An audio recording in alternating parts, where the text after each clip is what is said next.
Hi everyone, it's Lisa. I hope you're doing well. I just wanted to come and share this quick revelation that I had while I was in Florida for Labor Day weekend. Shout out to Florida. So in my hotel there is a pool, and the pool is like a lazy river with light waves that just kind of takes you around gently. I mean, you don't even know the waves are there, but it kind of gently pushes you forward in your tube. And so I decided to go down there on like the last day of the conference, the last day I was there, because my conference I believe was over. And so the second to last day I was there, I decided to go down. So I went down to the pool and I grabbed the floaty without a thought, and I laid there and I was just like in meditation mode, la la land, dreamland, whatever you want to call it. It was just me and the Lord, and I was just like thinking about things and then not thinking about things and just doing whatever I needed to do to be relaxed, right?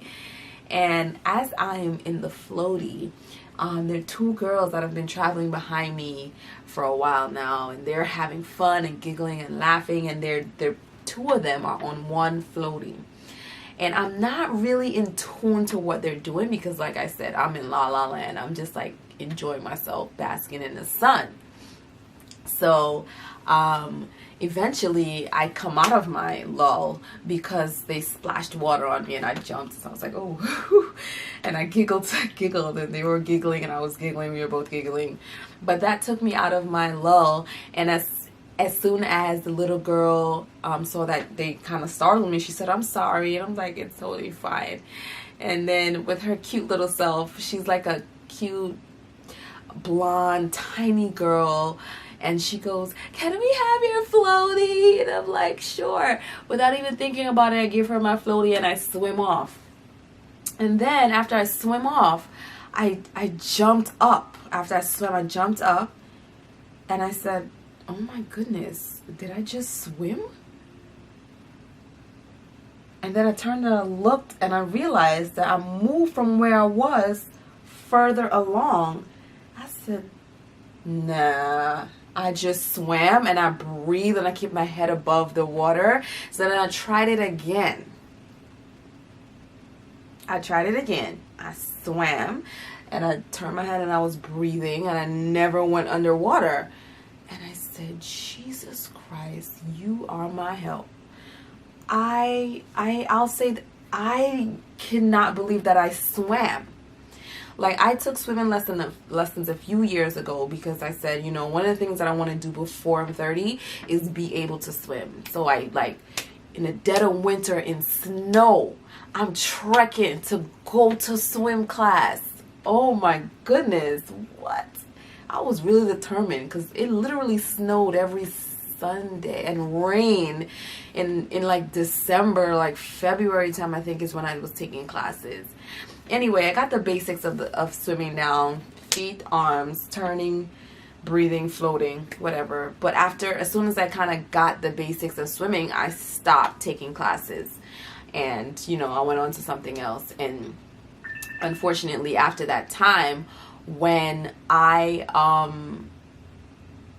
went to like on vacation or pool or a beach, couldn't swim because as soon as I got it, I stopped. So I wasn't practicing. So I say all of this to say that once I jumped up and I realized that I swam, then I started to look around because the revelation started to hit me.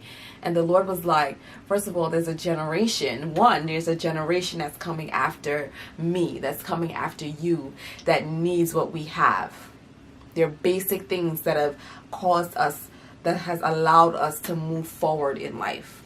Whether it's in your career, whether it's in your spirituality, there are principles, wisdoms, nuggets that we have.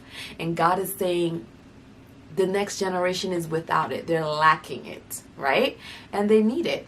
So wake up. When they splashed that water on me, it was it was amazing because it's like, that was my awakening. They need you. They need the floaty that you have. They need that thing that's been helping you. So let it go. Give it to them. And so without a thought, I gave it to the little girl. I didn't think about it. And then again, without a thought, I just swam off.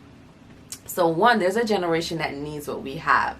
And two, when we begin to release the things that has helped us, when we begin to share with other people, then the Lord is going to literally push us further into the things that He's calling us to. So if you're at point B right now and you need to get to point D, right? You begin to release and to let go and to teach and to train the generation that's coming after you.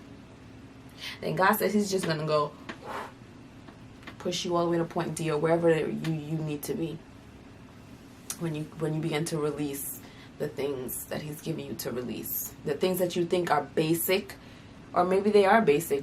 You may think they're basic and they're not, or you may think they're basic and they indeed are basic, but you're holding on to it and you're using it maybe as a crutch, or maybe you're just holding on to it just to hold on to it. But God is saying, release it, give it, pass it on to the next generation. And in doing so, then I will cause you to be thrusted forward into everything that I've called you to be. So think about the next generation and don't hold on to what you have in your hand, or in this case, don't hold on to what you've been laying back on, okay? Release it to the next generation, for they need you. That's all.